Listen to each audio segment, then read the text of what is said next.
Yeah, that's what I was saying.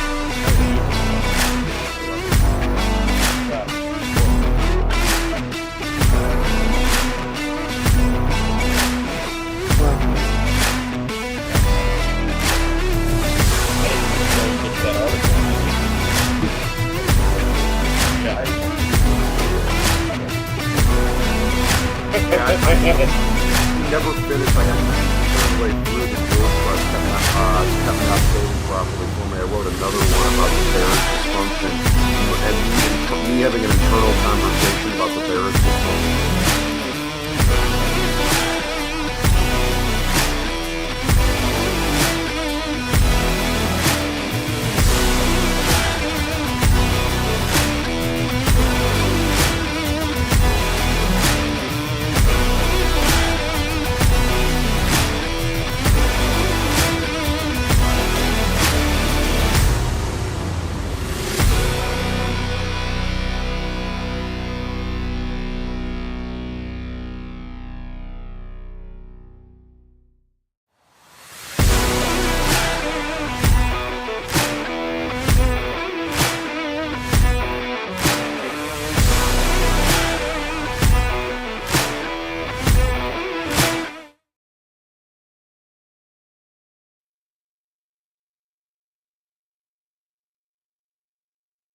Welcome to Gambletown, the Democratic People's Republic of Gambletown. Still, there was some civil unrest in Gambletown. We all made our push to overthrow Tony, but there's riots in the street. But I believe he still has control of Gambletown. Does that sound right? Still in one piece. Guys, once again, Ryan is still off the grid. We got Brandon Andreessen back from the Fancy Boys Club. Brandon, thank you for joining us. Thank you for having me. I appreciate your struggle in being here. I am extremely hungover, and I'm in my feelings right now because of the Bears. So this is going to be a very interesting show today. Dude, okay. I know this is Gambletown, but we have to talk about, I can't remember a week this freaking chaotic where, it was the thing that was going on sports radio. The Bears left tackle went on IR. That was, the number 3 story for the Bears. Justin Fields calling out his coaches, rightfully so, but also kind of not. I get why he was upset, but at the same time, you did blame coaching. I don't think that's what you meant to say, but that is what you said. And then, of course, we have Alan Williams, which who the fuck knows what's going on there? I hope I'm going on sex addiction. Oh my God! He's just a regular Gambletown listener, and he followed Waleed's same game parlay last week. Yeah, and won big and got busted for it. Yeah, that's the funniest outcome to me is that he's been betting against the Bears. That's what I'm rooting for. Nothing criminal, but very scandalous. It also feels like the most Bears thing. Also the gator theft. Oh, yeah. That's right. Yeah. Equipment, is that Bears or is that Soldier Field? Of the stuff. That's Soldier Field. So the weird thing with the Alan Williams thing is they went out after that random person online said that Hallis Hall got raided along with Alan Williams' house by the FBI. They went to great lengths to say that Hallis Hall hadn't been raided, but nobody said a word about his own house, which leads me to believe that his house actually probably was raided by the FBI, and. So so that's part of it. So there has to be a legal factor in this somehow, I would imagine. Did you guys hear the interview from his lawyer on the Score? Yeah, I heard every excruciating moment of it. What the hell was the Phil Hartman lawyer on The Simpsons? Lionel Hutz? That dude was Lionel Hutz. He's like, well, I gotta go to court now, so I can't keep talking. What? Bye-bye. It's 5 o'clock in the afternoon. There's no cases going on right now. I will say, as someone who has worked in a place that was raided by the FBI while I was on shift, there's no way they do that quietly. Yeah. If they raided Hallis Hall, we would have seen it. That's the thing that kills me. It was if the FBI raided Hallis Hall, every beat reporter would be like, yo, the FBI is raiding Hallis Hall. They don't raid you undercover. It's pageantry. It's production. Because when the FBI comes after you, they know. Like they don't start prosecuting unless they have a surefire case. That's just historically what has been true. So I'm also prepping some potential alternate new favorite teams depending on how long, or first off how bad this is, but really how long the team knew and didn't do anything. it depends on what they do. I feel just based on how they're responding to things, it seems to me like they did something. They or they at least knew. I don't know. It feels like they knew something. They knew something, and then they just were like, "You're done." But then again, if he did something so egregious and they didn't just straight up fire him, that would be weird. For geographical purposes, I'm going to be a Colts fan. Interesting. Hey, Anthony Richardson's truth. Gives me something to root for. My AFC team was always Houston, so Hey, CJ Stroud looks legit. we'll get to that. Oh yeah, we will. I mean, I like watching some of these games. There's some stuff that's real fun. Football's interesting this year, and it's about to get a lot more interesting. And on that note, I want to do a quick recap. So last week, I went 3-2. Tony went 3-2. Ryan went 2-3, and Brandon went 2-3. On parlays, nobody hit their parlays except one man. That's this guy right over here. That's because one of the parlays I told people to do, I didn't write down. I just mentioned it in the show. That was the Buccaneers minus 9.5, Dolphins minus 6.5 parlay. Oh. I hit that personally at about 10-1 odds. Oh, nice. I hit that myself. But I talked about it on the show. I didn't specifically put it on. You know what? I'm going to give it to you. If you said it on air, it counts. Yep. Any lessons we learned last week?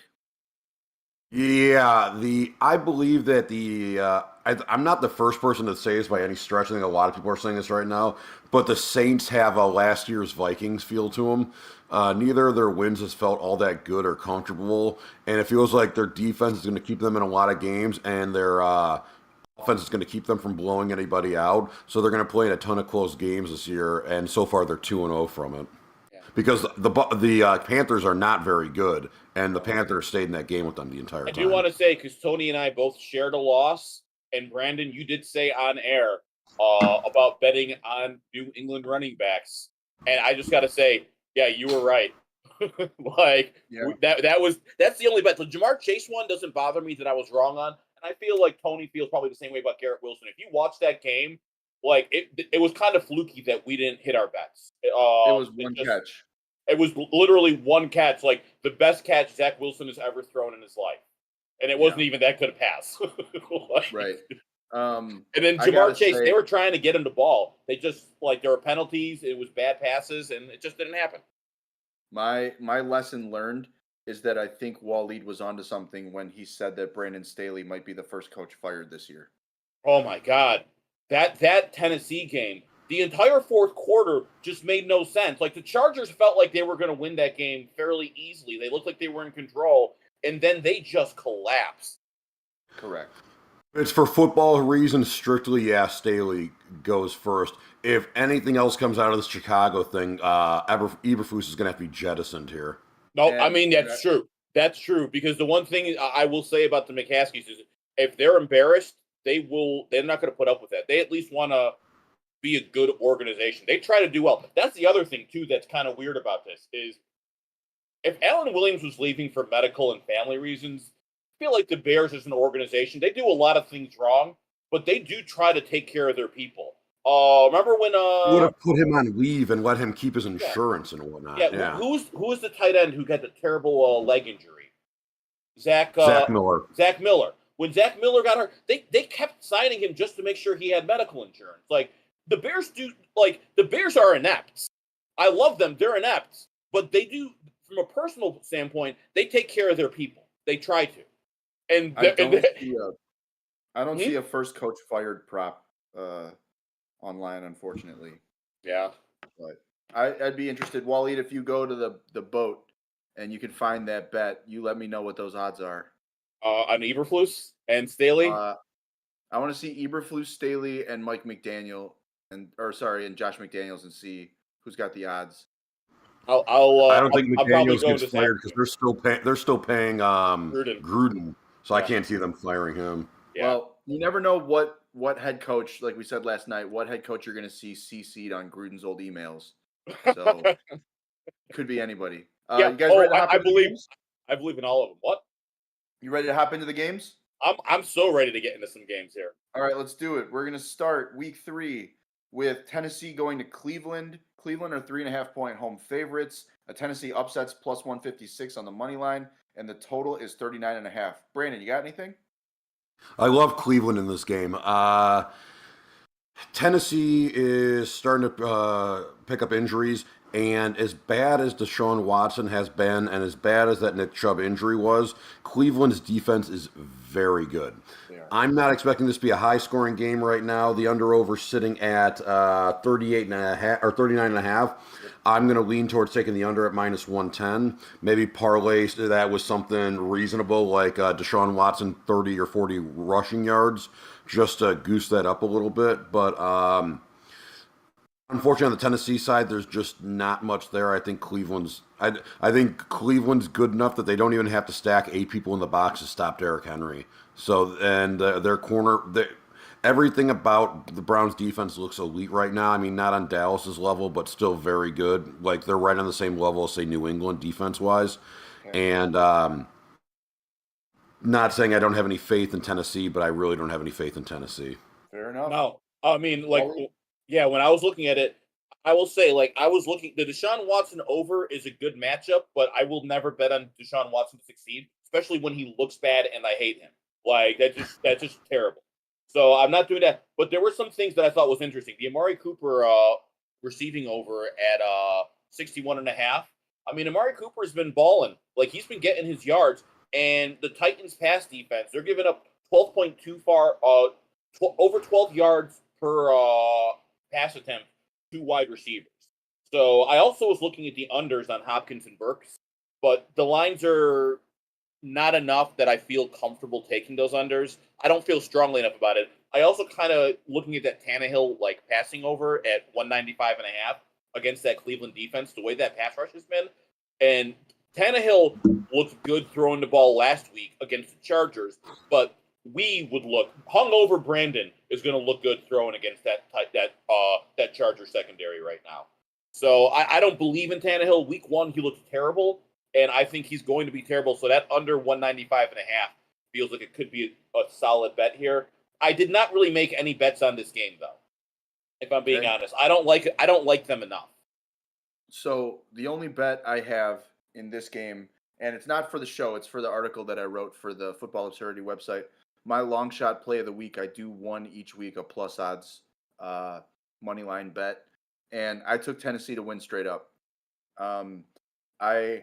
I hear, and I'm actually following a lot of the similar logic that Brandon's using to bet Cleveland to win, but I think that Watson is just toast. I think he's done, and I think with a pass funnel defense, I can see Jerome Ford getting 15 carries for 28 yards.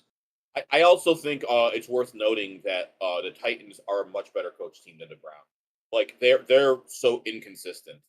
It's hard for me to trust like anything the Browns will do. I get why you like the Browns, but I just don't trust them. Can we also bring up that I lost in your fantasy league, the Yahoo league, because they said Amari Cooper wasn't playing, so I benched him and threw somebody else in who did nothing, and then Amari Cooper played and scored the amount of points I needed to win. I hate that. I got to bench Joe Burrow this week, and I'm mad about it in that league because he's playing Monday night, and I can't hope that he plays, so I got to go with Geno Smith and hope Geno Smith does some things. This 2 Monday Night Football games a week thing is killing me. Dude, I hate it. It's dumb. It is. I will say the team you lost to last week was I thought it was me, but it must not have been. Hang on, this is very important to me. It was me. You did lose to me last week, Brandon. Oh, screw off then. Yeah, we deserve it. Hey, listen, if it makes you feel any better, with that team, I drafted Kyron Williams and then dropped him for the Falcons defense before week 1. So I just wanted to be known I drafted that team at a wedding. Yeah, no, I remember that, and I also remember you getting mad like, why are you guys taking breaks every year? Yes, You get it's so a draft, not an orgy. We can play through. all right, so let's move on. Let's go to a game that I think we're going to spend quite a bit of time on here. Yes, we got the are. Chargers going to Minnesota. Minnesota are 1.5 point home favorites. The Chargers upset on the money lines plus 102, and the point total's 54.5. Wally, set this shit off. Oh my god, I love this game. It's not on my sheet, but I do have a same game parlay. I just got to throw this out here real quick. I have Justin Jefferson over 100.5 receiving yards, Jordan Addison over 49.5 receiving yards, and KJ Osborne over 34.5 receiving yards, because the Chargers just get destroyed. The Chargers against receivers are averaging per target, they are giving up over 17 yards per pass attempt to wide receivers. That's how bad they are. Tyreek Hill obviously skewed that line. I want all the receivers. Kirk Cousins, the fact that his passing prop is under 300 yards, he's going to throw for 400 yards. The Chargers secondary is garbage. The Chargers secondary makes the Bears secondary look average. That's how bad it is. I am so in on this. I was sad. Let me see if there's any rushing props yet. Oh, Joshua Kelly finally up 59.5 yards. I will take that against the. I'll take that against the Vikings. That Vikings run defense is also really bad. So what they're giving up over 5? They're giving up 5 yards per rushing attempt. What bets do you have in this game specifically? I got one of my 2 of my top 5 bets of the week. Justin Jefferson over 100.5 receiving yards. Kirk Cousins 293.5 passing yards. Those are my 2 top 5 bets of the week. I have more on the side because this game is too juicy not to. Okay. Brandon, what do you got? I love this game, gambling wise. I've got 2 bets down so far. One is Jordan Addison, alt 70 receiving yards and a touchdown at plus 471. And then those 2 things, along with Quentin Johnson touchdown plus 4,000. I'm gonna ride this Quentin Johnson touchdown until it goes to the bottom of the ocean. He alone is getting plus 650 right now. Eventually, he's going to find his way into an end zone, and I want to be on the right end of the bet when it happens. As he's getting, I can keep when he's in plus numbers at plus 650, I can bet this for a month and a half and still end up making money if it finally happens. He almost had it last week. Yeah. He did. As he gets a little bit more integrated in this offense, I know he's more likely to score. It's not like we're talking about the Chargers pass defense being bad. The Vikings aren't great either. No, they're not.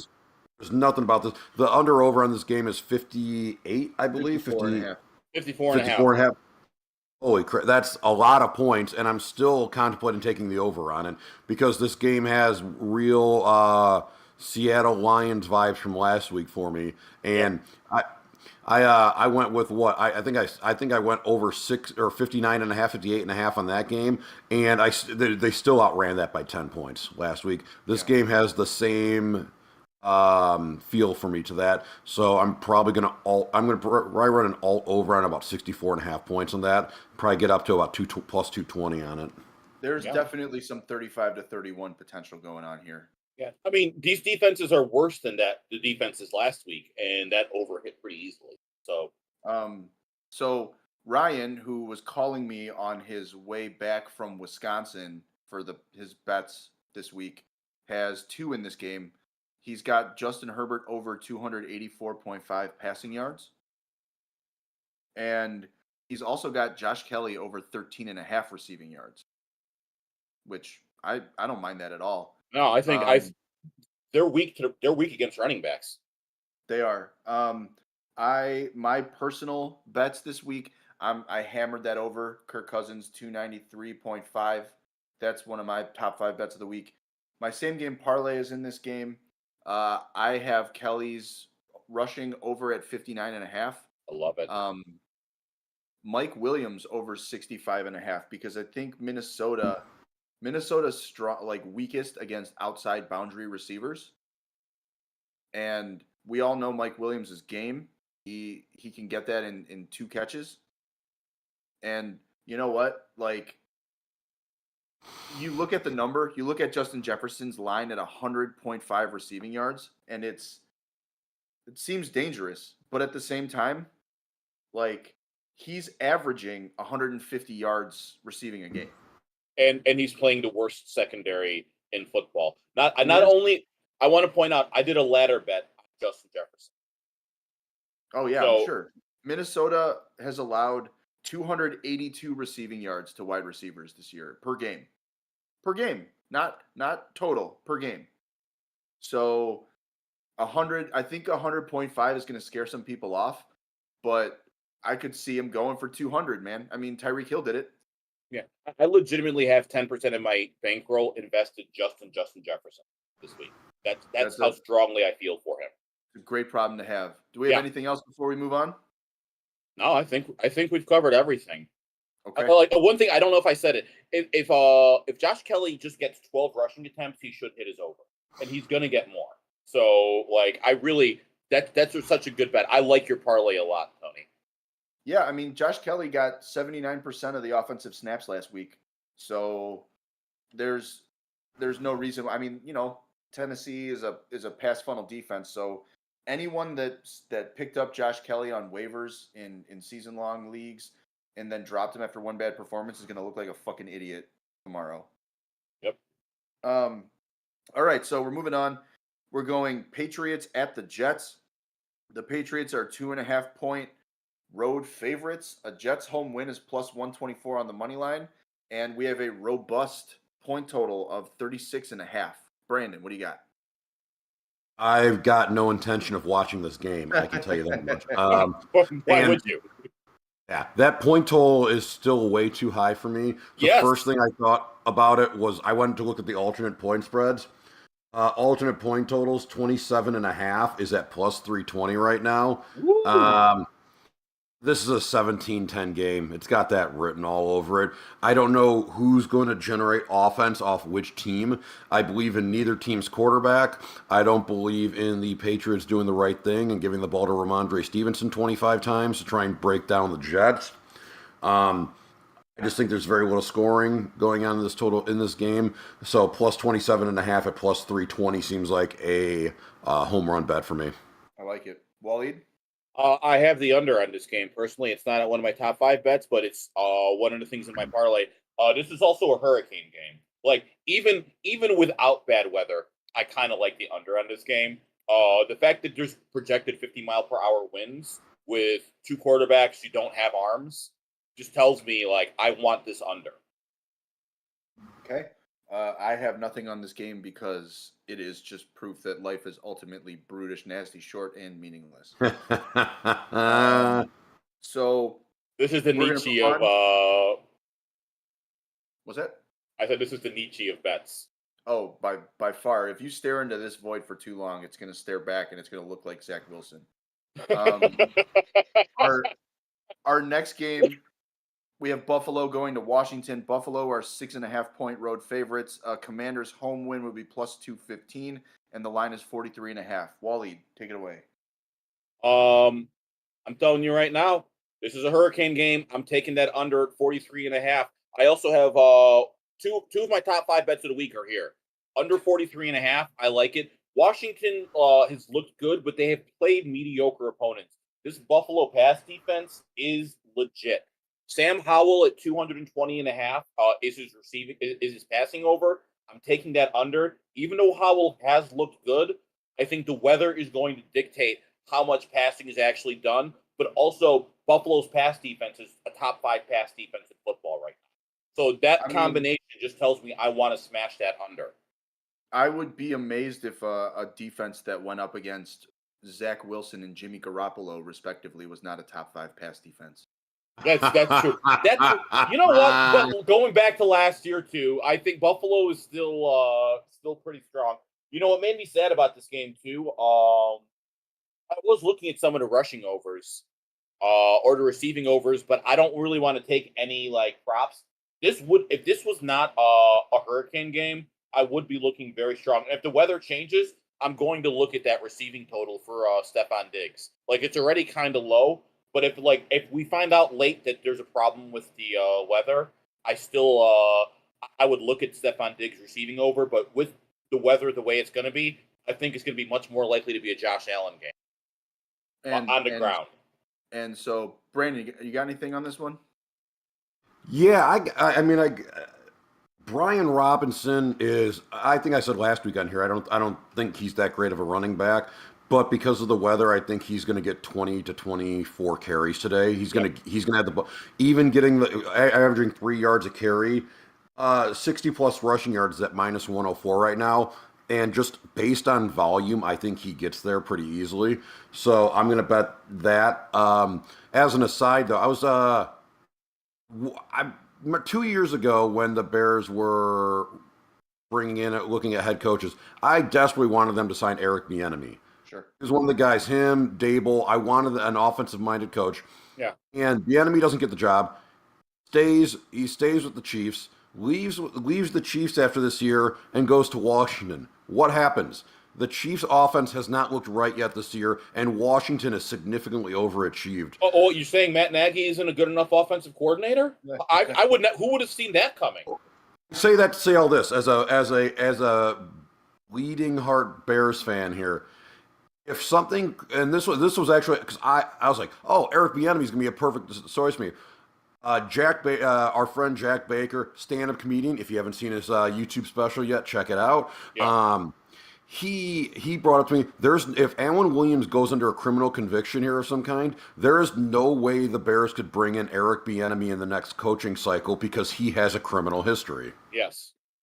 And that makes me so sad because I think he would be a great coach still. And what he's doing with Sam Howell this year is great. I'm not betting the game heavily this week because, as you guys said, the weather should be terrible. I'm gonna put a small bet on Brian Robinson over 60 rushing yards just because I feel very confident in that. Outside of that, though, yeah, I just wanted to share my sadness. I totally hear you. Ryan has 2 of his top 5 bets in this game as well. He's taking Buffalo and the points at minus 6.5. And he's also taking, I think this is also a weather-related take, the over at 32.5 rushing yards for Josh Allen. I like that bet. I think that's a solid bet. Josh Allen's going to run the ball. And they're actually lowering his rushing line each week, unlike what they're doing with Justin Fields, which is... Actually, they lowered it 5 yards. Last week it was like 60, wasn't it? Yeah, but it's not falling as precipitously. No, it should be falling a lot more. But the problem is that people are betting that over, and those people are stupid. That is correct. As for me, Wally, you talked about how if we wake up Sunday morning and they tell us this is not a weather game in any way whatsoever, I'm looking at Dalton Kincaid lines. Ooh. Because he's their primary slot guy. And Washington is god fucking awful at stopping the slot. So, Washington gives up 177 yards receiving per game, and almost 4/5 of that goes to whoever's lined up in the slot. So, I think Diggs eats. I think Kincaid could get his rookie, like his first rookie good game. But I'm not putting a cent on that until I see the weather tomorrow. Yeah.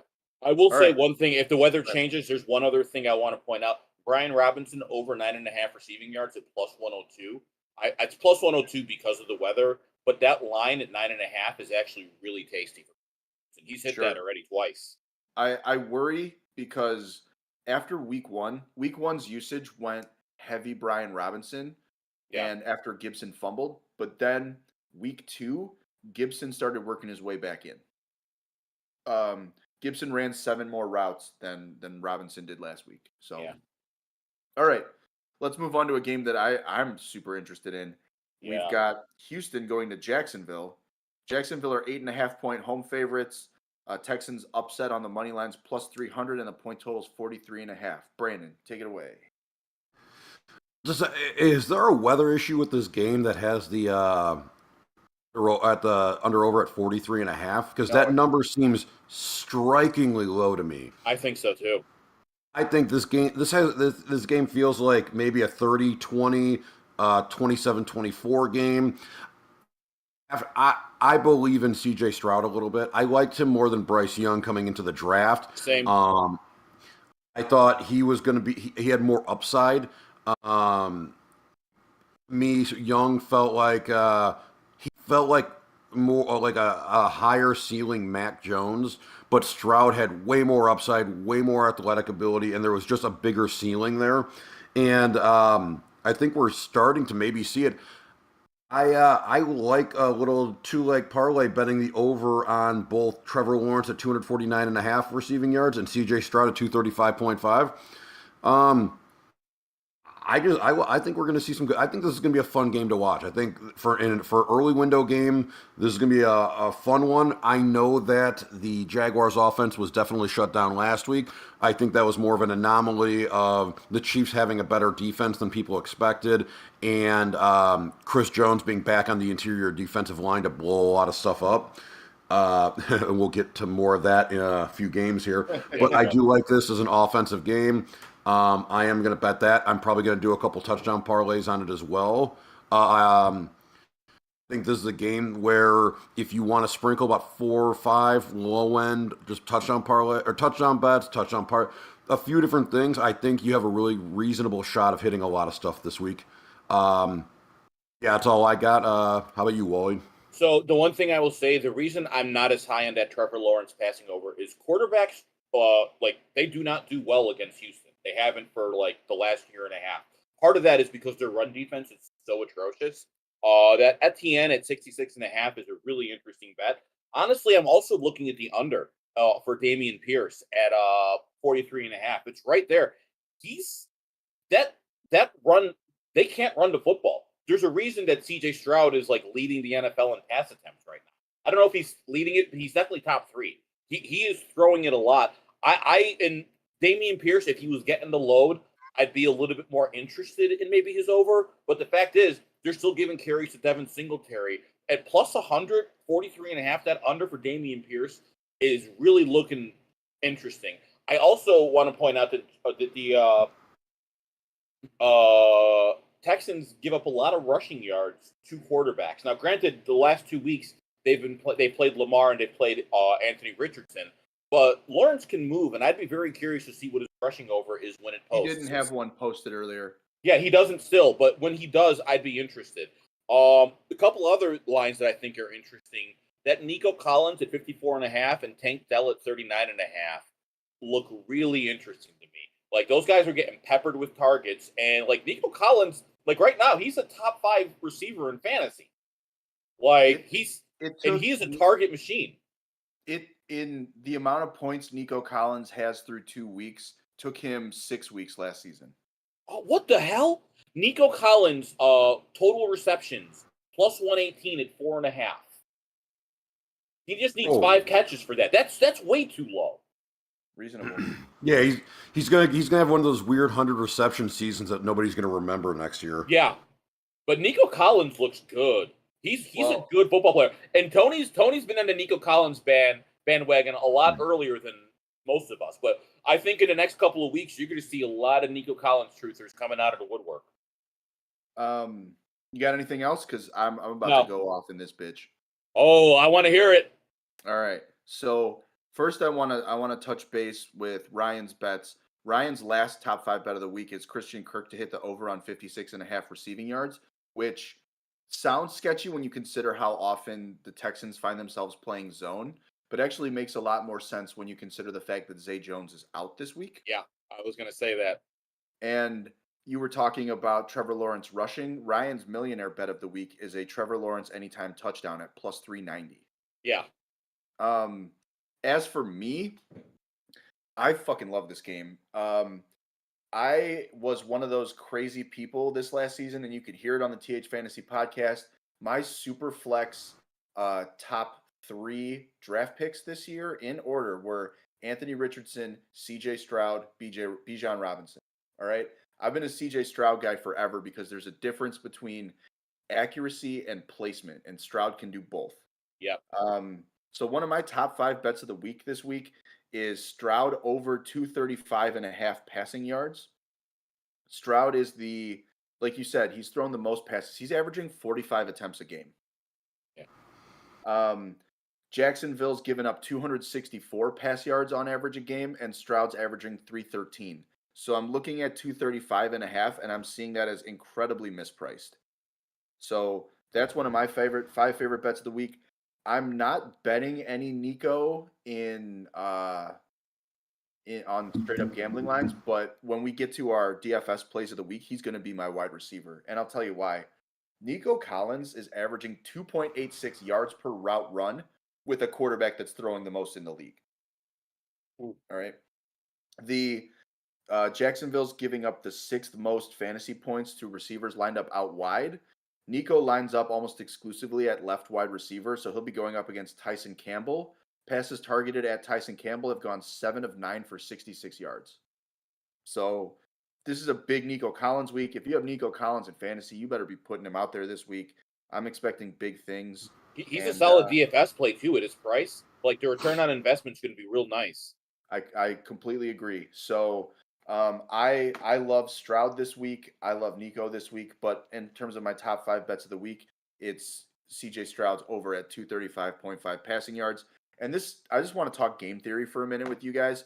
We're still like, if you want to take risks at this point in the season, this is the time to fucking do it. And it's because you're going to get the best pricing on some of these guys. If you're noticing early trends, either these guys will regress to the mean. Look, man, if Mac Hollins goes back to catching 1 pass for 19 yards in 3 weeks, that's fine. But if I've been cashing for 3 weeks on that, I'll take my 1 loss. I'll move on. So watching all of these games is going to give you a real solid home base against like Vegas, who's looking at season-long type stuff and then working in last year's production. And just to bounce off of that too, CJ Stroud 235.5. He's hit that over both games this year, and by a lot last week. I mean, there are lines that have not been adjusted, and that's one that I'm going to bring up another one that people haven't figured out quite yet, and we'll get to eventually. But it's not this game. So, all right. So let's move on. We're going to go with Indianapolis visiting Baltimore. Baltimore are 8.5-point home favorites. Colts upset on the back of Gardner Minshew would be plus 330, and the line is 44.5. Waleed. This is another one. This is the Hurricane game. We're going under. Oh wait, sorry. We're on the Colts. Yeah, we're Colts Baltimore. Sorry, I went down too hard. I'm taking that under. I'll tell you what, man. I like if the weather is good. If it turns out that it's not going to be a weather game, because I still don't mind the under on this one, especially with no Anthony Richardson. I think Baltimore should be able to handle it. I don't think the Colts are going to score as much, and I think it's still a decent line. That's why I don't mind the bets I've made, because I still think the unders are solid plays in all those games, even without weather. But with weather, they feel a lot better. But if the weather isn't an issue, that Zay Flowers at 52.5, that over is a smash. Yep. It is such a good bet. Yeah, and I was looking at the and I think the passing over for Lamar Jackson will be worth looking at if the weather is not bad, because 221.5 is pretty low considering how bad the Colts pass defense is. But that all depends on the weather. I wouldn't make a bet now until I know that there aren't going to be 50-mile-an-hour winds. Sure. Brandon, what do you got? I agree with Wally. I'm not gonna make any bets on this game until closer to game time. And if the weather's bad, then I'm just gonna bet an extreme under on the game because there won't be a lot of passing, and both of these teams are very good against the run. Ravens have given up the 5th fewest rushing yards so far this year. The Colts have given up the 6th fewest rushing yards so far this year. If the weather's okay, Ravens are 14th against the pass. The Colts are 27th. You can get plus 626 betting both Minshew, who's starting over Anthony Richardson, and Lamar Jackson. You bet them both over 250 yards in a decent weather game. I don't mind that, getting 6-1 odds on that, because both teams can move down the field a little bit. But I don't think it's going to be on the ground. Color me not, impressed by either team's running back room either. I guess Gus Edwards is healthy. He's going to play, but for how long? He could go out and get injured at any point in a game. And the Colts running back room is just complete ass. People are getting, points in it just because by default somebody has to, but that's not a quality group of running backs there. The one thing I can say about Gus Edwards is he is there. Like, he has that going for him. That's about it. I also, depending on weather, this is if it's a clean weather game, it's a Zay Flowers week. Yep. I said last night on the podcast that September showers bring Zay Flowers, but I think he will do well either way, but I'm not putting money on it right now. But he's a guy that if I have him in fantasy, I mean, I'm starting him no matter what. All right, so let's move on to another one of the early window, one of the more premier games that we got. We got Atlanta going to Detroit. Detroit are 3-point home favorites. A Falcons road upset would be plus 138, and the line is 46.5. Wally, go ahead. So there's only two bets I'm really looking at here. And this one I'm not really making a bet on, but I'm going to be honest here. I think this is the Atlanta pass defense is actually sneaky good. That 262.5 under for Jared Goff, I think, is a line that I am looking at. Mainly because I think this is going to be a running game. This is going to be a week, even though Montgomery's probably not going to play. I think this is going to be a Jahmyr Gibbs week. But I'm not betting. But I'm not really betting it. I don't like the over, but the under feels like the over for Jared Goff feels like a trap week. So I'm looking at that under, but I don't feel strongly enough to actually bet it. There is only one bet that I really truly like this. And that is Kyle Pitts over 34.5 receiving yards. Lions are giving up 9.72 yards to attempts to the tight end. And I understand this bet relies heavily on Desmond Ridder not being Desmond Ridder, which is risky. But the line for Kyle Pitts is low enough that I feel like if Kyle Pitts is going to have a breakout week, it's going to be this week. So I'd rather try to take the low line and hope that it hits. And if it doesn't, just fade Kyle Pitts the rest of the year, because obviously nothing's going to happen. Other than that, I'm not really into this game. Okay, Brandon. Bijan Robinson anytime touchdown minus 110. One of my top 5 bets of the week. The Detroit Lions so far this year, they're giving up an average of 268 yards in the air to quarterbacks. But Desmond Ridder is trash, and I don't expect him to get there with it. So they're going to have to go against the Lions' run defense, which has given up the 9th fewest yards in the NFL so far this year. They've actually given up as many rushing yards as the Cowboys, and we see the Cowboys as one of the best defenses in the league. That being said, the Lions also haven't seen, with regards to Kenneth Walker and whoever the hell they played in week 1, I don't care. They haven't seen Bijan Robinson yet. Did you guys see that overhead view? You don't think Isaiah Pacheco matches up with Bijan Robinson? There it is. You guys were mentioning Zay Flowers in the last game in a different fantasy league. I traded Zay Flowers this week because my other running backs, I had forgotten to draft running backs. My starting running backs were David Montgomery and Jamal Williams. So I had to trade Zay Flowers for Isaiah Pacheco and Roshan Johnson just to fucking stable up my bench. Really nightmare trade scenario for me. Yeah. Anyway, did you guys see that overhead view of Bijan Robinson? Those quick cuts he was making. How in the last week's game they did the overhead view showing him just moving, like cutting so smoothly and so effortlessly. Watching it, going, oh. That's why that guy was a top 10 pick. That's why that guy was so good. And I think maybe I haven't looked to see what his rushing yard total is for this game. It is, I want to say it's 66.5. It is 66.5. And that seems like a very clear over. Bijan Robinson is 1.01 next year. If he keeps looking the way he's looking, he's something. 265 to go over 100 rushing yards. My only concern is they don't give him the ball enough times to get there, but as they keep working him in to the offense a little bit, maybe he's, that's 160-yard touchdown run, and then back to his normal amount of carries. I might be feeling a little bit saucy this week. I might go Bijan Robinson over 100 rushing yards. Call me a believer. I think he's got a great game. I was skeptical going through the draft on him. He has completely converted me already. Just a couple weeks into the season, I think he's really going to be. If he stays healthy, he's going to be one of the most electric players in the NFL for a while. See, I was telling Tony if he fell to 10, I wanted the Bears to draft him, and I didn't care because I want the best player to draft, and I think Bijan. I know it's not a valuable position, but Bijan Robinson to this point looks like the best player in that draft. Wally, you're taking next year 101. You're taking Bijan over Puka Nacua.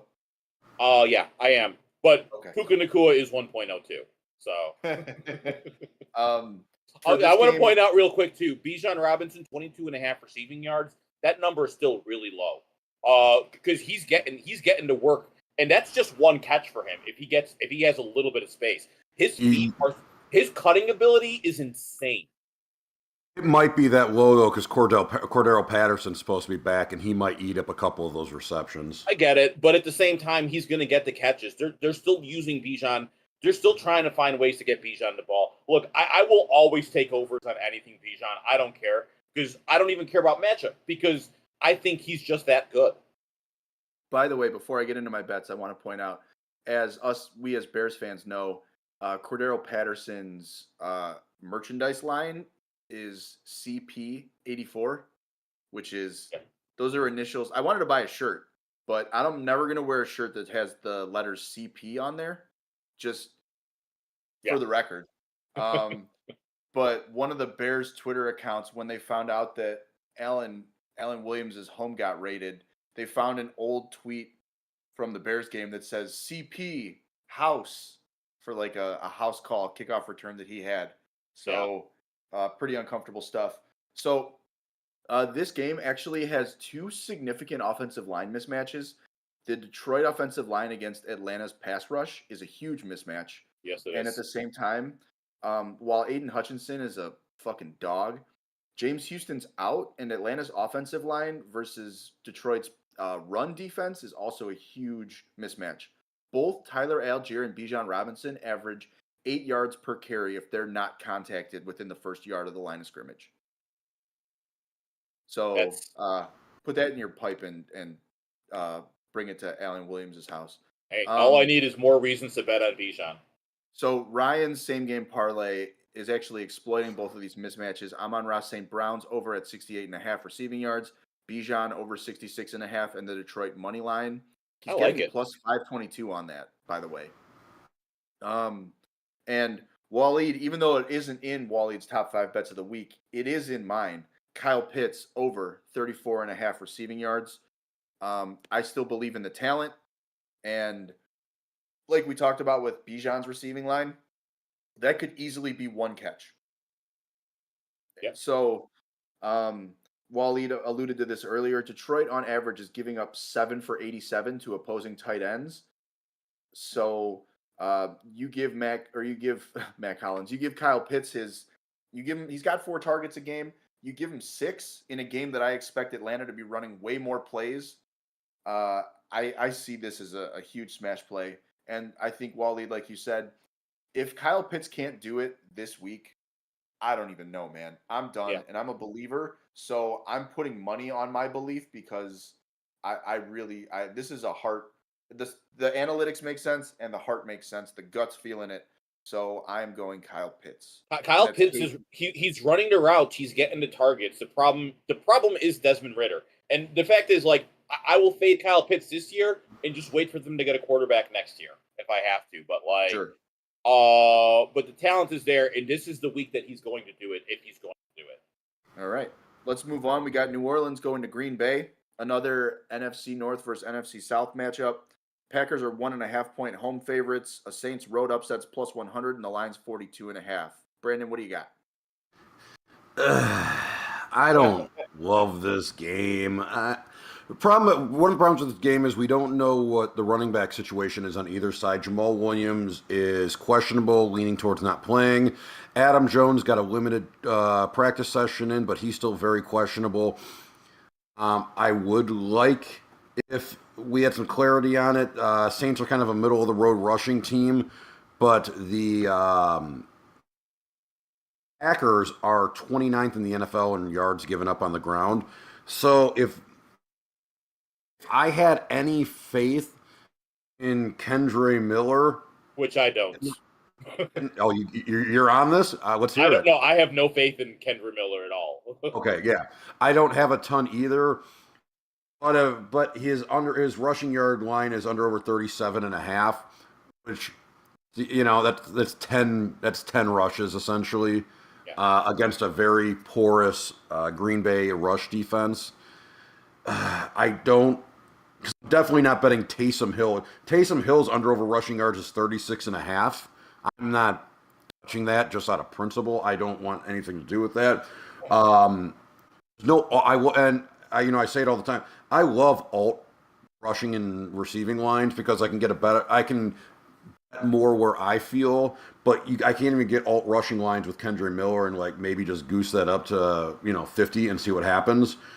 I don't know if I'm going to touch anything in this game, to be honest with you. The TD props don't feel good. The defense props don't feel good. The rushing props don't feel good. As much as I love Chris Olave, he's just not getting this ball as much as I'd hoped he would be. Raheem Shahid's getting more of the a catch share than I was expecting over on New Orleans, and it's really eating into Olave's productivity. So I'm probably going to just do a stay away on this game. Okay, Waleed?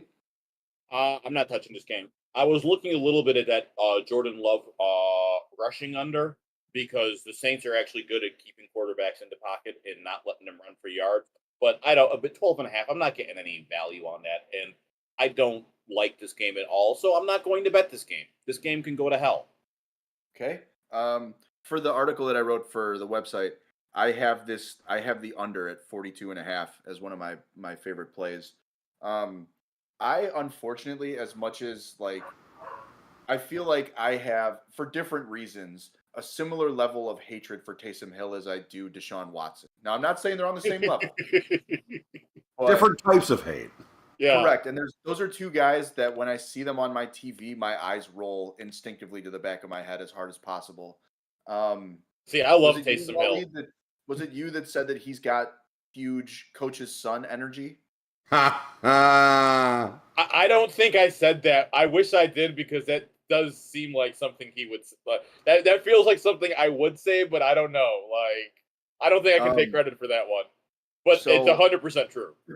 I have no bets in this game, but except for the line. But I will say this: if you are a redraft fantasy manager and you've got Jordan Love as your quarterback, sell that motherfucker. Get what you can right now for Jordan Love, because the honeymoon's over, man. He's not going to be going up against, Atlanta and Carolina every week. And I'm actually a little bit tempted to take the under on Luke Musgrave. Because Luke Musgrave, I like Luke Musgrave. Good prospect. He's run the most amount of routes for Green Bay 2 weeks in a row. But New Orleans, through 2 games, has allowed 3 catches for 20 yards to tight ends. Yeah. And all 3 and all 20 of those catches in yards last week were garbage time passes to Hayden Hurst when they were up 2 scores against Carolina. You are not going to throw to the tight end against New Orleans. So I'm going to wait for them to have a more favorable tight end matchup and then smash that under when we get to it. Ooh, all right. That's I'm putting that in a notepad. As you should. So let's move on. We're going Denver at Miami. Miami are 6.5-point home favorites. Denver upset would be plus 220. And the line is actually, I think, a little gaudy at 47.5. Brandon, what do you got? So the Broncos put up a lot of points last week, and I do not think that they do that again at all. In fact, I love Miami alternate spread minus 13.5 and parlaying that with a Miami defense anytime touchdown, getting Ooh. plus 933 to do that. Uh, this could be a Miami 41-10 game. And I think we might start seeing the drum beats for the end of the Russell Wilson era in Denver. I know they owe him a ton of money, but Sean Payton's not the kind of guy who's going to be sentimental and keep somebody going just for financial reasons. I think he will put Russell Wilson on the bench if he needs to. And I think this week is going to get them closer and closer to that. I'm expecting a huge blowout on the Miami side. I mean, Sean Payton's from Naperville, so money's never been an issue to him. Ah. Hey, Well, Brandon, I want you to see right now, I'm taking that minus 13.5 defensive touchdown parlay for $1 here because you said it. I'm like, I feel that. I can see that. I can see that coming out. So I'm right there. I'm making that bet right now for you. That's how much I believe in that bet. Do you got anything else in this game, Waleed? The only thing I was looking at a little bit, and I'm not going to take this bet, I was looking at the Adam Troutman over 20.5. Like passing yards, like Miami sucks against tight ends. That Troutman line is really low, and Sean Payton seems to love Adam Troutman, so that looks interesting to me. But honestly, like the reason I'm not making that bet is the same reason I did just make that 13.5 Miami defensive touchdown parlay because I don't believe in any way in the Broncos game. I think it's terrible. So I don't want to touch anything in this game if I'm being Okay.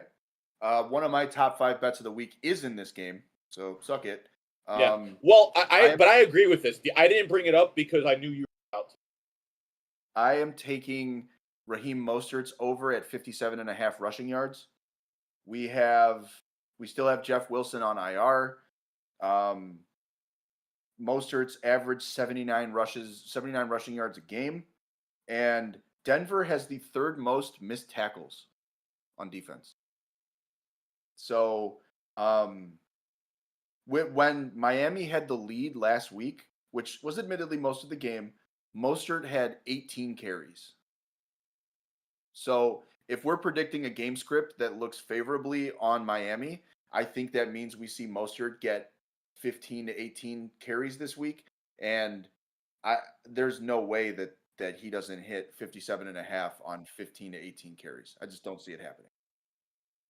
So let's see if I add that rushing total to this parlay, what kind of odds I will get. Because why the hell not? This is a huge bummer because both Denver and Miami are terrible against tight ends, and there's no good tight ends on either side. So if you want to bet Durham Smythe, you're listening to the wrong show because I don't think we're degenerate enough for you. And so, all right, let's move on to a game. I think this game's got, we talked about this last night on the pod. I think this game's got sneaky shootout potential. Just because both of these defenses are so woefully fucking inept. We've got Carolina going to Seattle. Seattle are 5.5-point home favorites. Carolina's plus 190, an upset through the Red Rockets' golden arm. And the point total is 42. Waleed, start us off. Finally, Hayden Hurst line is just posted 27.5. That would have been in my top 5 bets if it was up 2 hours ago. We're just adding that right now. So Hayden Hurst at 27.5. That line is incredibly low. Hayden Hurst, he's whatever. Who cares? But here's the thing: the Seattle Seahawks are giving up over 9 yards. They're giving up. I don't have that number there. Look, all I know is from an explosive play standpoint, they're giving up to the tight end. Like the Seahawks are probably the best matchup if you have a tight end you can put in there. Like this Hayden Hurst is my favorite tight end play of the week. Play him in Dynasty, you're getting a cheap price. I've been waiting for this line to post. Oh, thank goodness. Yeah. So that is my thoughts. What did I just get here? Oh, Brandon says you can't hear anything, Brandon? What just happened? Well, if you ask him and he can't hear you, we're screwed. Yeah. Brandon, are you there? Can you hear us? Yeah. Okay. Brandon can't hear anything. We're talking. Brandon. We can hear anything.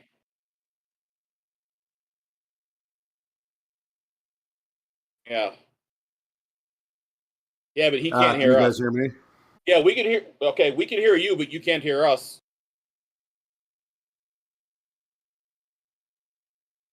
Hold on 1 second. We have some technical difficulties we're working on. I'll just I'll do mine while we're waiting here.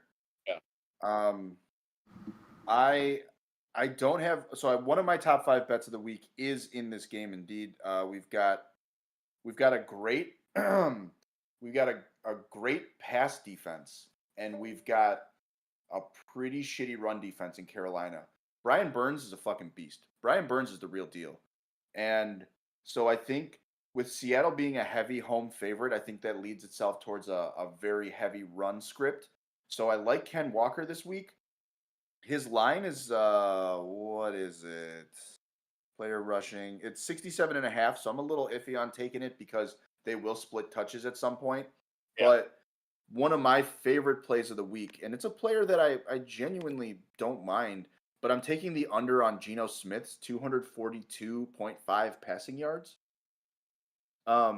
This is another one where everything that we've seen so far indicates that this is a mispriced line. Geno Smith is averaging 220 yards a game. Carolina's pass defense is allowing 171 passing yards a game. Yeah. So Geno at 242.5, I think is a little bit gaudy. And so I'm more than happy, beyond happy, to take the the under on Geno Smith's passing yards. That's one of my top 5 bets of the week. I don't mind this Hayden Hurst prop. I think this Hayden Hurst prop's real interesting. That line is so low. Yeah, Seattle allowing 66 receiving yards per game to tight ends, and we're talking Sam Laporta and Tyler Higbee. So we're not talking necessarily like world beaters here. So I think we have problems. Brandon, are you there? Brandon, can you hear us? I can hear you guys again. I don't know what happened there. Okay, good. That's cool. So I started telling everyone how much I love Hayden Hurst. That line at 27.5, and that tight ends are cheap. Tony was talking about that. Geno Smith, one of his top 5 bets of the week, it's Geno Smith under 242.5 passing yards because it's a misplaced line. And we're ready for you to go whenever you're ready. Oh, I was panicking to get all my stuff, so I lost my place here. Yeah, no, that's fine. Mm-hmm. I think we've covered it. Like, this is an interesting game, but like, I don't have too much on it. The Seahawks against tight ends are bad. Like, last week on the show, didn't I mention that the under over? Ask what the under over on how long before Andy Dalton started a game for Carolina would be? You did, and the answer was 1. And that's the other reason why, because I liked Bryce Young in college, but like I was a CJ Stroud guy too. I thought he was going to end up being the best quarterback in this draft class. My problem with Bryce Young is I thought the ability was there. The size terrifies me. Like I don't see how he can stay healthy in the NFL. And so far, I'm looking like I'm right. It's very true. Brandon, do you not have anything for this game? Yeah, he's going through his notes. He had to. DK Metcalf plus 70 receiving yards. I'll be quick. DK Metcalf plus 70 receiving yards at plus 130. Andy Dalton over 225 passing yards plus 116. I think the Panthers offense actually has a chance to work more functionally with a guy like Dalton running it over Young. That said, I do see Seattle getting out to a pretty big lead and Carolina having to pass the ball quite a bit in the second half, which is where the passing yard over will come from. Okay. Cool. All right. Let's move on. Can we play a funeral dirge while we do this? The Bears going to Kansas City. Kansas City are 12.5-point home favorites. A Bears money line bet is plus 570 if you hate your bankroll, and the point total is 48.5. Brandon, let us have it. What is there to say? I think I led off by saying either the Bears somehow win this game or they lose by 40, and there's no middle ground.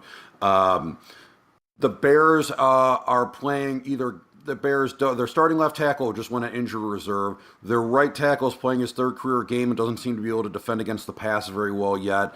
The entire Nate Davis doesn't sound like he's going to play, which means we're going to get Jair Carter again. We're still getting Cody Whitehair playing center out of position. I don't even bother to learn the fifth shitty offensive lineman's name at this point. Lucas Patrick. There you go. This is bad. This is aggressively bad. I can't find anywhere that'll allow me to bet Chris Jones getting 3 sacks in the game. This is going to be absurd unless the Bears all of a sudden figure out a magical way in their offense to get around the edges, which they haven't made any attempts of doing quite yet because their fucking screen pass game is so atrocious.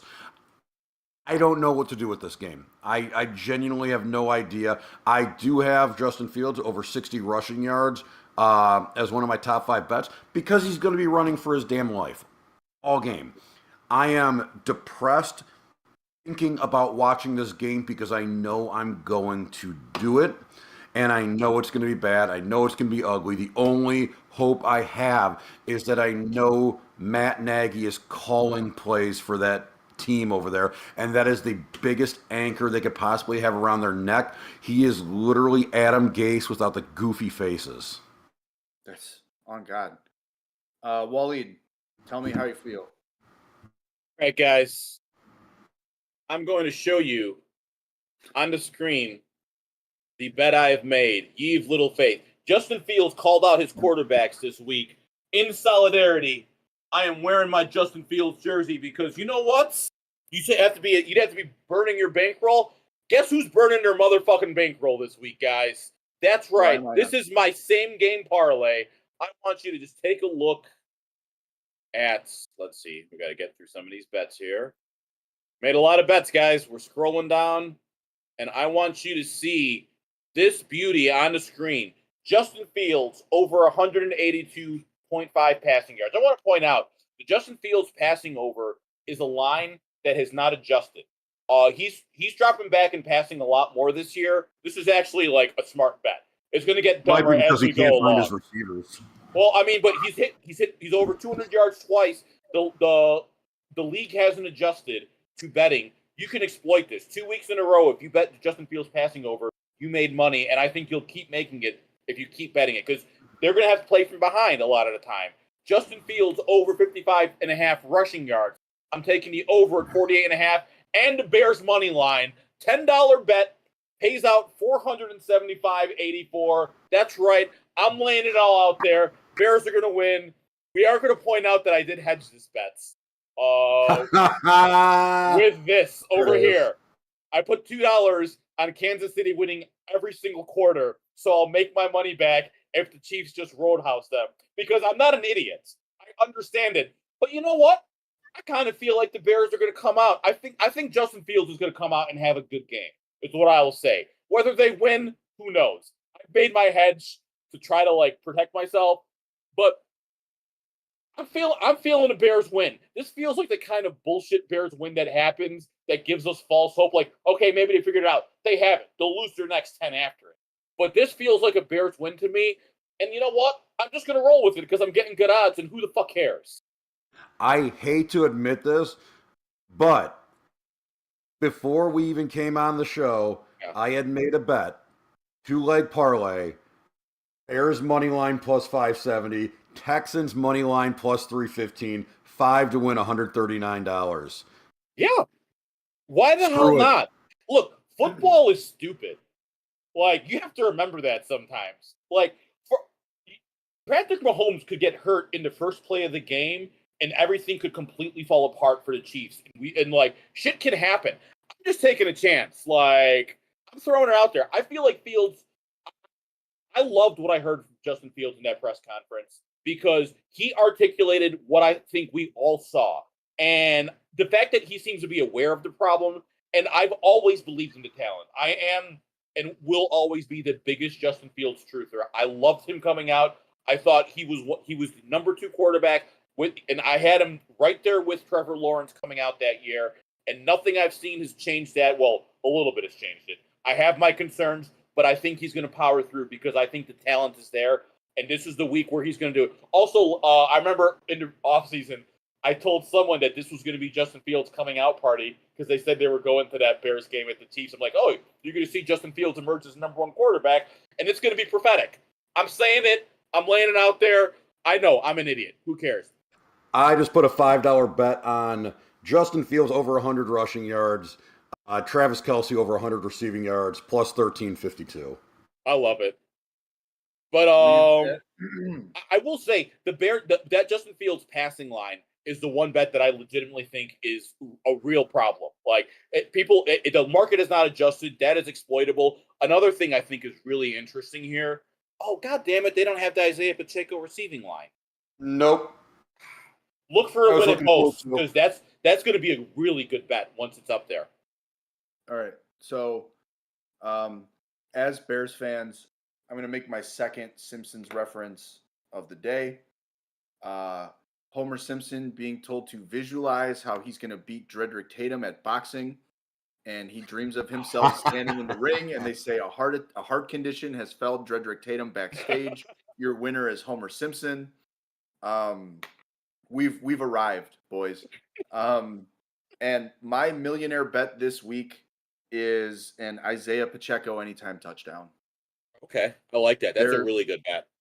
They're not, and you can get plus odds on it. You get minus odds on a Travis Kelce anytime touchdown. If I get frisky closer to the end of the game or as we get closer to kickoff, I wouldn't mind parlaying them both, a Pacheco and a Travis Kelce anytime touchdown. The Bears defense can't stop anybody at all. There's a reason I rolled that over in there. I think the over is going to hit. I think the Bears are going to have to score to try to keep up, and I think the Chiefs are putting up at least 30 points on that Bears defense. I don't see how they don't. I really like the Fields passing over at, was it 176.5? Yeah, when I made that bet, the line dropped 6 points, and I got really mad because if you saw, I got it at 182.5, and then I saw it lowered 7 points, and I'm like, this. But also, he's going to hit 200, so I don't really care that much. One of my season-long bets was Fields over 2775.5 passing yards on the year, and I think that's still a mispriced line. Yep. For a team that's going to be playing from behind as much as the Bears are, those numbers are just going to shoot up. He's averaging 213 a game, so I'm seeing a huge discrepancy there. KC's giving up 234 a game. That's a line I like quite a bit. And so I told one of those idiots that bet Justin Fields to win MVP this year. I did too. I will say this: I had that thing. If you took that Justin Fields over passing yards, you're already 15% in the way there. Yeah. Yep. Through 2 games. So let's move on and thank the Lord that we're not Cardinals fans. We've got Dallas going to Arizona. Dallas are 12.5-point road favorites. A Cardinals win at home, if you've got the fire in your stomach, is plus 500. The point total is 42.5. Brandon, what do you got? I've got a bone to pick with the NFL because how do we only have 3 o'clock games this week? There's no bye weeks yet. Why even have the Red Zone network if literally all we're getting is Carolina, Seattle, Chicago, KC, and Dallas, Arizona? That's 3 potential blowouts there. There's nothing interesting going on. You're telling me you couldn't back Miami, Denver into a 3 o'clock game? Brandon, obviously it's because we need 2 Monday night games. Stupid. I'm looking. Actually, as one of my top 5 bets of the week, I have CD Lamb over 80 receiving yards at plus 118. Who the hell's defending him? I don't. The fact that Carolina has looked semi-competitive in both of its games, I think, is purely coincidental. Cardinals, you mean? Yeah, Cardinals. Sorry, Cardinals have looked competitive. That's purely coincidental. They are not a good football team. They are not trying to be a good football team. This team is built to be bad. And the Cowboys, hey, they're built to be good. They're a Super Bowl contender. They were my FanDuel pick, that $50 bet to get $5 per win. They were my $50 pick to win the Super Bowl this year. I think a lot of guys on that offense are going to eat today or tomorrow. And I really think you can't go wrong betting your favorite player or your guy you got a hunch on to score a touchdown, as long as they're a Cowboy, because I think they could score 5, 6 touchdowns against this team, and it's gonna be spread around. But I do think CeeDee Lamb, and I think CeeDee Lamb goes over 80 receiving yards, and I think he goes over 80 receiving yards in the first half. If I could bet that, I would bet that. Okay. So Wally. I'm going to disagree with one thing.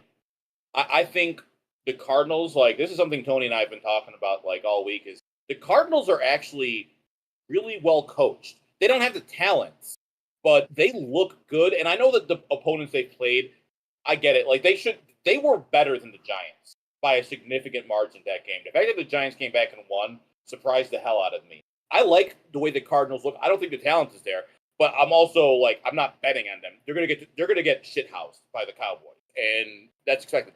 I will say Jake Ferguson, the over 25.5. That's a bet that I think is really really good. The Cardinals are really bad against tight ends, and that's a really good matchup, and that's a really low line. I agree. That's really all I have on this game. I have nothing on this game because I don't hate myself. The Sunday night game, which we will all watch because we do hate ourselves, Pittsburgh going to Vegas. The Raiders are 2.5-point home favorites. A Pittsburgh road win would be plus 116, and the point total is 43. Brandon, what do you got? Actually, my millionaire challenge bet of the week, Kenny Pickett over 250 passing yards plus 198. The Raiders have been kind of middle of the road in terms of pass defense so far, but I'll tell you what the Raiders don't do. That's generate turnovers. They have generated exactly 0 turnovers so far this year, and that is good. The turnovers are the biggest enemy of the Steelers. If the Raiders aren't generating them, then Pickett's going to have some time to make moves. I'm a big George Pickens guy. So Pickett to Pickens is going to be a big one. I might contemplate Pickens over 100 receiving yards. He definitely stepped up last week in Deontay Johnson's absence, which is something I was interested to see if he would. I think he availed himself very well. So definitely going Pickett over 250 passing yards, and I'm going to look at George Pickens over 100 receiving yards. Okay, Wally. So the one bet that I actually really like this week in this game, Josh Jacobs over 73.5 rushing yards. The Steelers right now are giving up over 6 yards per rushing through 2 games. The Steelers' run defense looks atrocious, and and I get that the Raiders' offensive line isn't that good, but at the same time, like Josh Jacobs is a talented guy. I think that's I mean 6 yards an attempt. If Josh Jacobs gets 12 carries, which he's going to get more of because that's how Josh McDaniels works, he should be able to hit that over pretty easily. I think the Najee Jalen Warren lines are interesting because the Raiders also have an atrocious run defense, but I don't know which guy is going to get it, so I'm just not going to bet it because I don't like either of them enough to make a running play. But because of that, too, I think the under here is an interesting play, but at the same time, like I'm probably not going to make a bet on it. I think the Josh Jacobs rushing over is a strong play, but that's the only one I think I really like a lot. Oh, that's not true. That's not true. I forgot that the Steelers also are not doing that well against receivers. And Devontae Adams at 76.5 yards is a pretty good bet, too. Okay. I took the under at 43 for the article that I wrote for Football Absurdity, which you can read right now on the website. I'm gonna echo Brandon's love for George Pickens. George Pickens, I have some fun George Pickens stuff for you. George Pickens is wide receiver 19 on the year on 9 catches. So that's fucked up and hilarious. Pickens lines up almost exclusively outside. All of Las Vegas's outside cornerbacks have combined to give up 19 for 22 for 191 yards. And George Pickens has a 20.5% target share. It's it's lining up to be a big George Pickens game, and uh, I love George Pickens because he is an asshole on the field. It's one of my favorite parts. So I think George Pickens is a great play this week. He's a guy that if we had Sunday night games options in DFS, I'd be slamming that. I think depending on how well my early games go, I can see laying a few dollars on the Pickens over, which right now is at 53.5. But I don't have any like formal bets here this week on this team. So let's do our Monday night doubleheader. We've got Philly going to Tampa Bay. Philly are 4.5-point road favorites. A Buccaneers home win is plus 198 on the money line, and the point total is 45. Waleed. Well, I don't know if there were. There were player props posted before. I'm going to tell you right now. I love me some Mike Evans at 57.5. That receiving over, that's a good play. I also like me AJ Brown over 67.5. I also kind of like 61.5 for Devonta Smith. I'm probably going to throw bets on all three of those. Also, really good bet here. This might be one of my favorite bets here. Rashad White over 15.5 receiving yards. There's a lot in this game that I like. I'm looking at that K dot in 26.5, but I don't think I'm going to pull the trigger. It is a decent enough matchup, but at the same time, K dot kind of sucks, and I have a feeling that the Eagles' pass defense is a little bit better than we think it is. But Mike Evans is killing it this year, and Baker Mayfield clearly loves him, and the man is a master of pass interference. So I will invest in that. Yeah, he's the OPI king. Yeah. Brandon, you got anything for this one? Yeah, I think we rightfully so rag on the Chargers' pass defense quite a bit. You know who's only given up 12 fewer passing yards than the Chargers? The Eagles. Yeah. The Eagles have not been very good against the pass so far, so I still like the Eagles quite a bit to win because I don't think the Buccaneers have had to play a real offense so far. They've beaten the Vikings and the Bears. Yeah. I think Baker Mayfield, I like him over 250 passing yards at a plus 162. But one of my top 5 bets for the week is Eagles alternate spread minus 6.5 at plus 120. I do think Eagles get out early and the Buccaneers throw a lot in the second half, get back in the game, but Eagles hold comfortable by a touchdown. So not only do I have Eagles plus or minus 6.5 plus 120 in my top 5 bets of the week, I have it as part of my parlay of the week this week. All right. I have absolutely nothing in this game. I'm good. Not even AJ Brown? I thought I knew you, Tony. I think Tampa Bay's cornerbacks are underrated. I'm not gonna lie to you. Okay. And so I don't mind AJ Brown. I also am kind of iffy on how easily he gets there if this game has one of those classic last year Philadelphia game scripts where it's over by halftime. So let's do our last Monday night game. We are doing the Rams going to Cincinnati. The Bengals are 3-point home favorites. The money line's plus 34 for the Rams, and the total's 43.5. I don't see any player props, but there aren't any up yet. Does anyone have anything? I'm just going to open it up. Does anyone have anything in this game? I don't want to touch this game. Yeah, I mean, let me see what I would be looking for because I did at least have notes on that. I don't have anything on this game. I'd look for Puka and see what he's up to if he plays. Yeah, he's dealing with an oblique injury though. He's only gotten one limited practice in so far this week, so he's definitely a questionable to play. So that's more of a hey, if you're going to stream Puka, maybe keep that in mind on your fantasy teams and pick up Tutu Atwell off the waiver wires in case you need a last second swap out. Yeah, that's your 102 right there. So let's go through our bets. Let's do our top 5 bets of the week. Brandon, go ahead and tell us your top 5 one more time. All right, top 5 bets of the week for me. Justin Fields over 60 rushing yards plus 104. As I said, he's going to be running for his life. He ran his mouth, and I think he's going to have to try and show it this week. I really do like the Texans to win plus 315. Like I said, I'm a CJ Stroud believer, and I'm going to defend that quite a bit this year. Bijan Robinson touchdown minus 110. We already talked about it. He's going to be in consideration for top fantasy player in most leagues next year as long as he stays healthy. CD Lamb over 80 receiving yards plus 118. I think he gets that in the first half of the game before they rest him in the second half. And Eagles alternate spread minus 6.5 plus 120. I think they get out to a big lead against the Buccaneers and they hang on, even though the Bucks will throw a lot and pick up a lot of passing yards and receiving yards for guys that you might be looking at in that game. Okay, Waleed. All right, my top 5 bets of the week. Justin Jefferson over 100.5 receiving yards. Kirk Cousins over 293.5 passing yards. Bills Commanders under at 43.5. Mahomes over 285.5 passing yards. Sam Howell under 220.5 passing yards. Okay.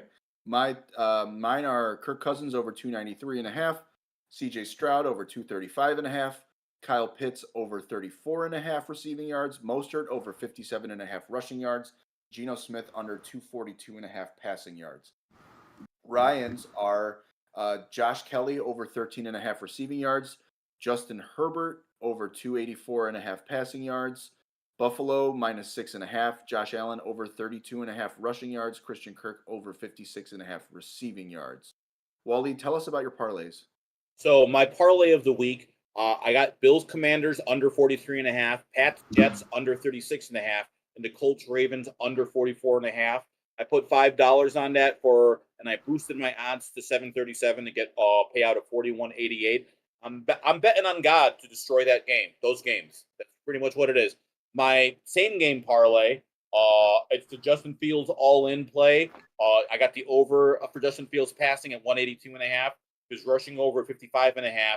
The over on that game at 48.5, and the Bears money line. My $10 bet boosted pays out $475.84.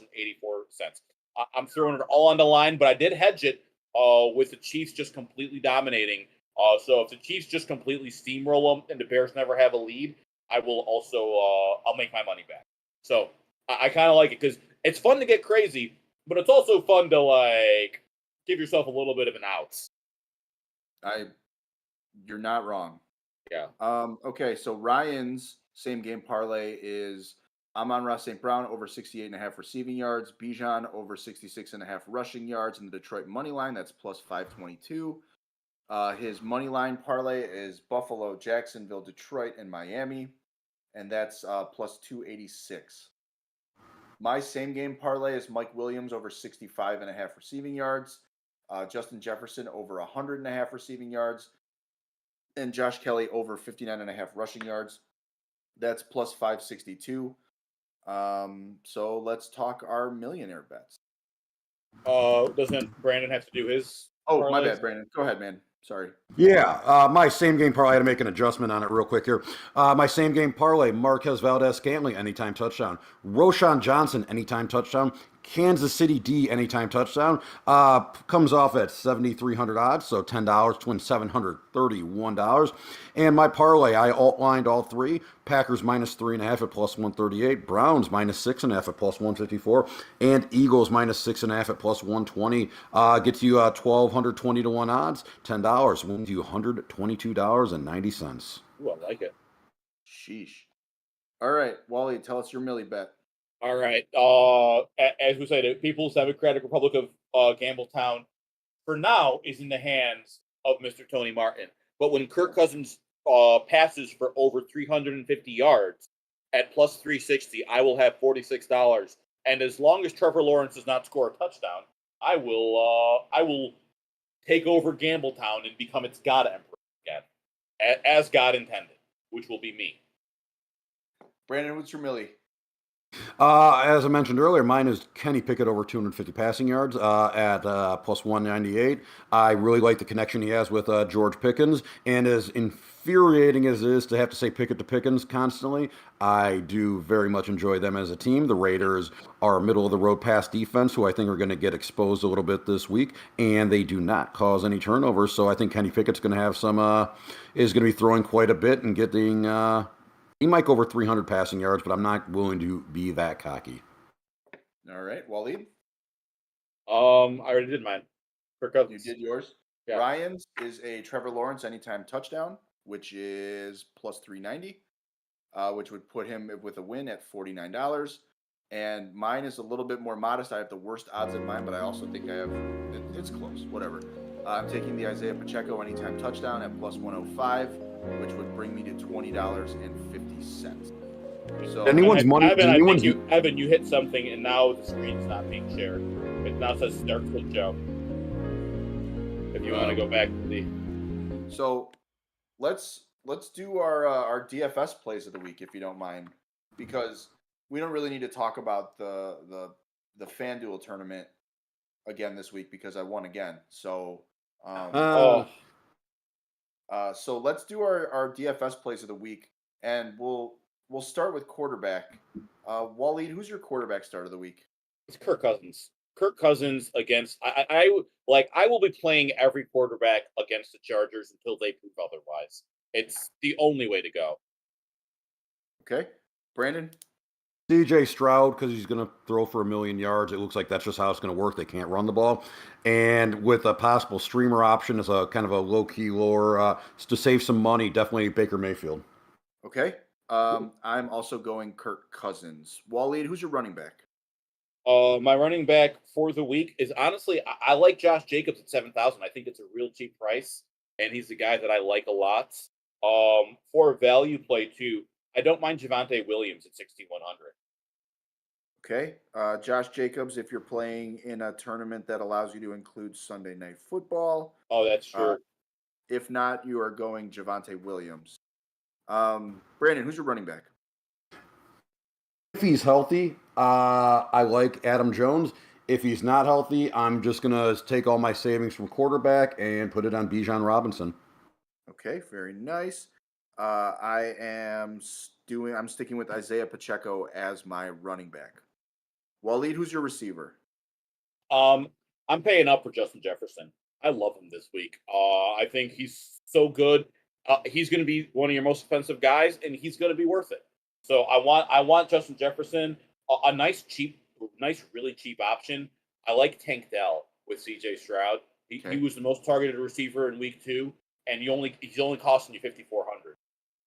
Very true. Brandon, who's your wide receiver? Well, I mentioned CJ Stroud, so if I'm taking CJ Stroud, I'm going to want to handcuff him with Nico Collins, who's only coming off at $6,900 right now. If he's going to get you seven receptions and 75 yards and a touchdown, that's definitely worth it at the cost. He is okay. I am once again having my pick taken by someone here because my receiver is Nico Collins. Nice. I didn't fill out any of the DFS stuff, so I'm just kind of winging it. Oh, you're good. Waleed, who's your tight end of the week? If you saw how quickly I jumped on Hayden Hurst when that line posted, you should not be surprised that Hayden Hurst at 5,500 I think is a solid value play. I love him this week, and that's who my guy is. Okay, Brandon.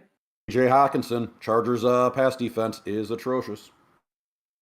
Okay, and I am going with Kyle Pitts as my tight end. So, I know there are people that will watch this back later, so let's go person by person and run back through our system plays. Waleed, give me your quarterback, running back, receiver, tight end. Kirk Cousins, quarterback. Tight end, Hayden Hurst.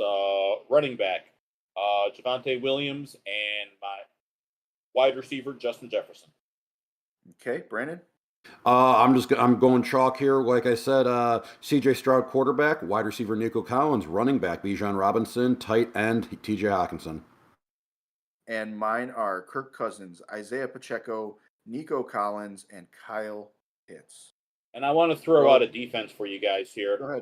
New York Jets at 3,900. If that's a hurricane, that's such a good play because there's not going to be any scoring. And I feel like that could be a shit show. And that Jets defense is really, really good. My defense is going to be Dallas because I think they're most likely to score a touchdown. That's always a good call. You can't go wrong with Dallas. I agree. So do we have any final thoughts before we call it a day, my friends? Nope. Except that I'm coming for you this week in the football absurdity tournament, sir. Yeah, I'll see you in hell, buddy. Yeah, just want to plug. I'm going to finish it up today. Before you guys watch yourselves in misery watching the Bears game tomorrow, check out fancyboysclub.com. I do an internal monologue where I talk my way through the entire week of this absurd Bears week. I haven't even gotten to the point where all $100,000 worth of lawnmowers got stolen, which is just such a silly way to end this. They've got to win on Sunday. Like, it's been so absurd. There's no way they don't win. It's just, I don't know what my weird premonition is. It might be just my miserly, like, but oddly hopeful Bears fandom, or maybe I just really, really don't believe in Matt Nagy as an offensive play caller.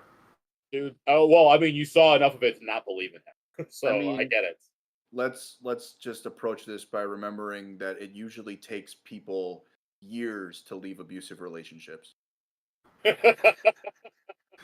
last Super Bowl was 06. It's been a long time that we've been in this one. Yep.